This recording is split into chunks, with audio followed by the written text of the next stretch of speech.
میں ان بچوں سے ایک اور نصیحت کروں گا، کسی سے نفرت نہیں کرو، کسی سنی سے نفرت نہیں کرو، کسی ہندو سے نفرت نہیں کرو، کسی عیسائی سے نفرت نہیں کرو۔ نفرت کرنے والا علی کے دروازے کا بندہ نہیں ہے۔ پیار بانٹنے والا، محبتیں بانٹو، اچھائیاں دیکھو، مثبت چیزیں دیکھو۔ بھائی بریلوی بھائیوں میں اچھائیاں بھی تو ہیں، دیوبندی بھائیوں میں اچھائیاں بھی تو ہیں، میں ان سے کہتا ہوں شیعوں میں کوئی اچھائی بھی تو ہوگی۔ تم اچھائیاں دیکھو، برائیاں نہیں دیکھو۔ ایک نبی نے اپنے حواریوں سے، یعنی اپنے امتیوں کے، کوئی امت میں سے کچھ لوگوں سے، ایک کتے کی طرف اشارہ کر کے کہا اس میں کوئی اچھی چیز نظر آ رہی ہے؟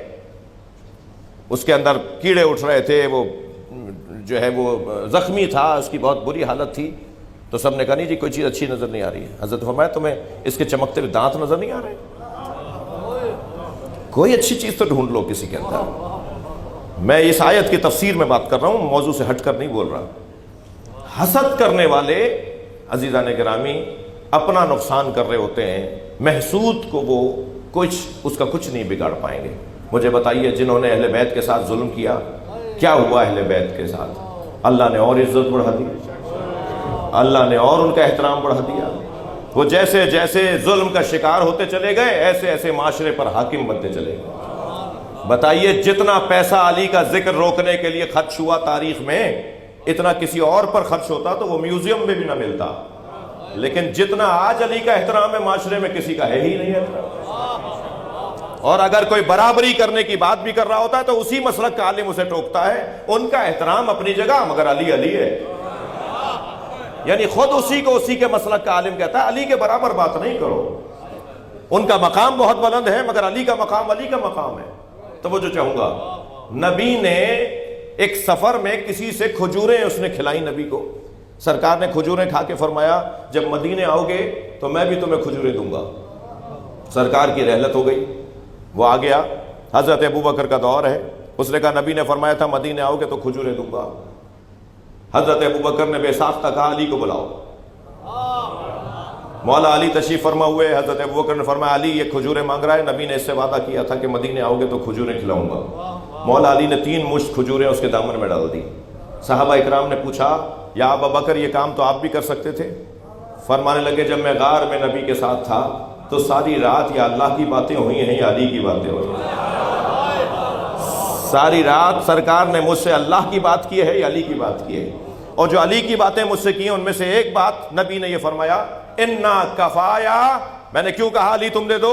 فرمایا انا کفایا وکفا علی فی العدل سوا، میرا ہاتھ اور علی کا ہاتھ عدالت میں ایک جیسا ہے۔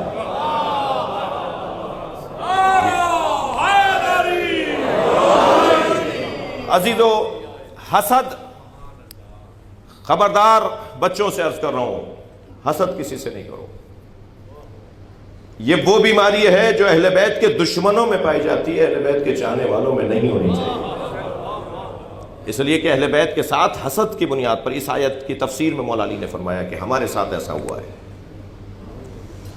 محبت کیسے کسی کی حاصل کی جائے؟ محبت کیسے کسی کی حاصل کی جائے؟ سورہ یوسف میں حضرت یوسف کے بھائیوں نے بابا کی محبت حاصل کرنے کا ایک طریقہ اپنایا ہے، اور قرآن سورہ مبارکہ نساء میں اللہ نے محبت حاصل کرنے کا ایک اور طریقہ بتایا ہے۔ ہمارے معاشرے میں جو زیادہ تر چیز رائج ہے وہ حضرت یوسف کے بھائیوں والی رائج ہے، جبکہ ہونا چاہیے جو اللہ نے نسخہ بتایا ہے دونوں قرآن کی آیتیں۔ سورہ یوسف کے اندر ہے کہ حضرت یوسف کے بھائیوں نے سب جمع ہو کر، 11 بھائی جمع ہو کر کہتے ہیں اقتلوا یوسف واخوہ انا ہوا احب الی ابینا منا، آؤ چل کر یوسف کو اور یوسف کے بھائی کو قتل کر دیتے ہیں، اس لیے کہ یوسف بابا کے نزدیک ہماری نسبت زیادہ قربت رکھتا ہے، بابا اس سے زیادہ پیار کرتے ہیں، جب ہم اسے مار دیں گے تو پھر ہم ہوں گے، بابا کی محبت ہمیں مل جائے گی۔ یہ ایک طریقہ ہے کہ اگر محبتیں لینی ہیں تو ان لوگوں کو رستے سے ہٹا دیا جائے جن سے محبت ہو رہی ہے، پھر وہ ہٹ جائیں گے تو پھر ہم آگے آ جائیں گے۔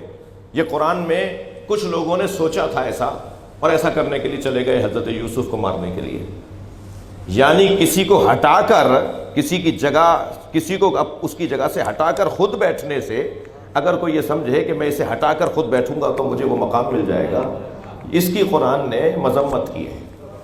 تم کسی کو ہٹا کر اس کی جگہ نہیں بیٹھ سکتے۔ ہر شخص اپنی روٹی مقدر میں لے کر آیا ہے، ہر شخص اپنا مقام اللہ سے لکھوا کر لایا ہے۔ کوئی کسی کی روٹی نہیں کھاتا، کوئی کسی کی جگہ نہیں جاتا۔ یہ ایک طریقہ، قرآنی طریقہ قرآن میں بیان ہوا، قرآنی تو نہیں لیکن قرآن میں بیان ہوا ہے، اور ایک طریقہ اللہ نے بیان کیا ہے، اور وہ طریقہ کیا ہے؟ ان الذین آمنوا وعملوا الصالحات، تم ایمان اپنا پکا کرو اور کردار اپنا مضبوط بناؤ۔ سیجعل لہم الرحمن ودا، تو پھر لوگوں کی محبت ان کے دلوں میں، لوگوں کے دلوں میں تمہاری محبت اللہ ڈالے گا۔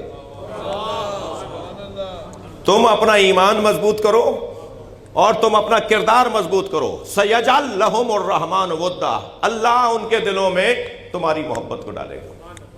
جب یہ آیت کسی نے مولا کے سامنے تلاوت کر کے پوچھا کہ یہ آیت کس کی شان میں ہے، مولا مسکرائے فرمایا ہم اہل بیت کی شان میں ہیں۔ ہماری محبت لوگوں کے دلوں میں مضبوط کرنے والا اللہ ہے۔